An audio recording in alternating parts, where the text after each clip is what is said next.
Hi everybody, it's Chef Trina Nelson again, Executive Chef for Food and Child Nutrition Services, and I'm here with another wonderful recipe for you guys. Today we're going to be doing something that's nice, healthy, and nutritious. It's called our broccoli, egg, and cheese bake. So let's get started. We're going to be using some fresh ground black pepper.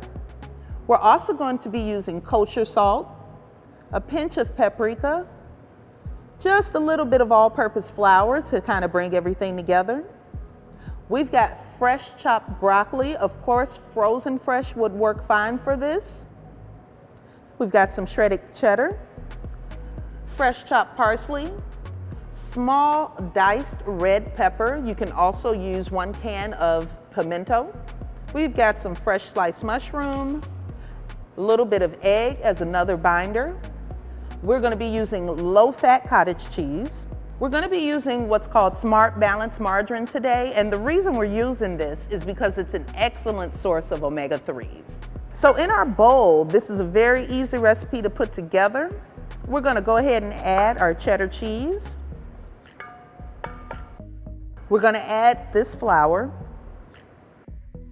just a pinch of paprika, same thing with our salt. Because remember, this is a healthy meal, so you don't need a lot of salt with this one. Black pepper, I love, go crazy with it.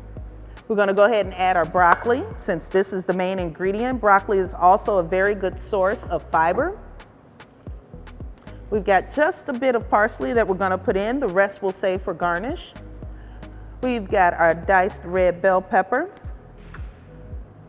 our sliced mushroom, that low-fat cottage cheese, excellent source of protein. And we've got our egg. Easiest recipe ever. We're just gonna mix everything together in this bowl. Now, as you can see, this is a little creamier than what was in our bowl, and this magic is happening because of our Smart Balance margarine. So, this is what your mixture should look like once everything is nicely combined. And you've actually got 2 options for baking this off. We're gonna be baking this in a 350-degree oven. Depending on which option you choose, I'm gonna show you guys our mini muffin pan method today. If you decide to go with the muffin pan, these will take you maybe 15 to 20 minutes. Of course, you can do the old school method of testing it. Take a toothpick, poke it right in the middle. If it comes out clean, you know it's done.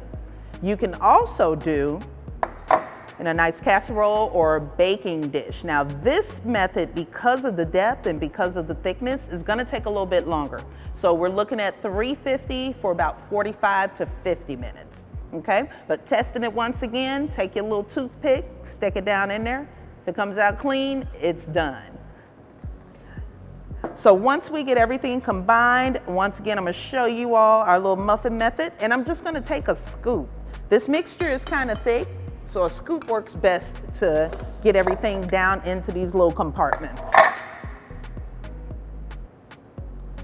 And so we're just gonna take it, scoop it right in there, like so. And these little, I call them little mini broccoli cheesy quiche casserole. These are really good to bake ahead of time. Or you can pan these up, wrap them, have them in the freezer. When you're ready for them, take them out, pop the whole pan in the freezer. You can also pre-cook these and then cool them down and freeze them. And that way, when you're ready for them, you take out what you need, pop them in the microwave for no more than 30 seconds, and you've got breakfast or brunch ready to roll. And this is about how much you want to put in here. You want it to be nice and round on top, but you don't want it to overflow as that cheese melts. So we try to keep it right here at the top. And when we bake them, they're not going to rise so much, but they are going to spread as the cheese melts. So I'm going to scoop one more for you guys, and then I'm going to show you all the finished product. So here's our finished product. Remember, we started with this, but look how beautiful those are. And this is our broccoli cheese egg bake. Once again, very high in protein. You got broccoli in there, very high in fiber.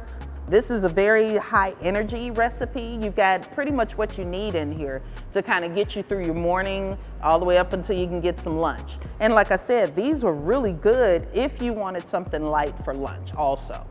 Feel free to substitute some of the ingredients. I've done it with spinach, I've done it with kale, and you're ready to eat.